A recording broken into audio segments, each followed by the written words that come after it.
Hi, I'm Peter Gordon. I'm a chef and I'm a New Zealander, and I'm going to show you a fantastic main course that's great for a dinner party. It's a lovely rack of New Zealand lamb crumbed with a marmalade and mustard topping, served with baby vegetables, and then a beautiful watercress and pumpkin seed salad. So what you have here are some racks of New Zealand lamb. They've been trimmed of any excess fat, and they have 7 bones, but a 4-bone one is what you really need for one person. But you've only got 7. So what do? You go to the back of the rack and you'll count 1, 2, 3, 4. Figure out these 4 are closer to each other than these 3. So then just run the knife down, aiming to get it into the centre here. So you end up with 2 similar sized pieces of lamb here. So what you want to do with that is just lightly season it. Just a little bit of salt and pepper. You need a saucepan, which you're just going to heat up gently. And what we're going to put into this is some marmalade. And you can also use apricot jam for this, which is quite nice. Butter, a good knob. What we do is just warm it all up. So melted marmalade in the butter. Then I've got the mustard to add.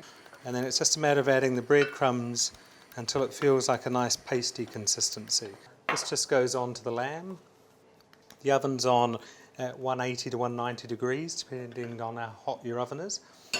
And we just put this to one side, and now we start the veggies. For that, what you want to do is heat up a pan, and then with a bit of olive oil or butter, we're going to fry off some onion. I want a bit of garlic, and then we just cook these till they're caramelised. We're going to be having some rosemary and chilli, so just remove the rosemary leaves from the stalk, then use it, that'll be fine. And I'm going to put a bit of chilli in here too. Cut it sort of 3/4 of the way along. Cut it down the middle. We're not going to chop it up, we're going to throw it in like this. Okay, so the onions and garlic have caramelised. You can see they've changed colour. Add the chilli and rosemary. And then what I've got here is some baby vegetables. Baby fennel, baby sweetcorn, little carrots and little courgettes. This onion mixture now gets tipped on top. So just spread them out nice and evenly. Sit your lamb on top. So now it's time to put it in the oven. You want 180 on a fan-forced oven, 190 on a non-fan-forced, and it takes about 20 minutes depending on the thickness of the lamb. And part of the garnish on this dish are these lovely toasted pumpkin seeds, or they're sometimes called pepitas. Get a little bit of oil in a pan, add some pumpkin seeds, just a handful or 2. So just stir it as it's heating up, and eventually it'll start popping, and then we can take it off. Okay, these are nice and toasted. You can see they've changed colour, and also the oil has changed colour a bit too. It's gone lovely green that you get from the pumpkin seeds. So just tip these into a bowl and leave them to go cold. So the lamb's been cooking for 20 minutes. I've turned the oven off and just left the door ajar for 5 minutes, and now it's ready to plate up. You can see here the crust is lovely and kind of golden. It hasn't burnt. Take the lamb out.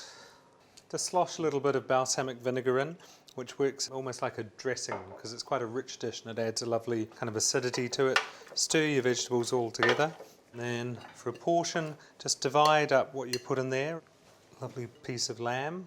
And I'm just going to cut it down the middle through the bone. So remember, if you flip it over carefully, you'll see the bones run down. So make sure your knife runs between the bones. So we just put that over on our vegetables. And then to finish this dish here, it's just a little bit of watercress. Then finally just sprinkle it with a bit of the toasted pumpkin seeds, which provide texture. And also the oil they were cooked in works as the salad dressing on the lamb. So what you've got is this lovely herb and mustard and marmalade crusted lamb rack from New Zealand with roasted baby vegetables, watercress and pumpkin seeds. And if you're going to have a wine for this, it's New Zealand lamb, so I would recommend a New Zealand Pinot Noir. They're quite fruity but also quite light. If you don't have those to hand, then get yourself a lovely light burgundy.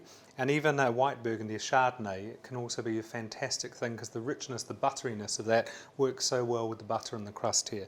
So something with a bit of body but not too tannic, not too overpowering. Fantastic. If you want to get the recipes or any other information about New Zealand lamb, the best lamb in the world, then go to www.loveourlamb.co.uk and you get lots of hints and tips. Good luck.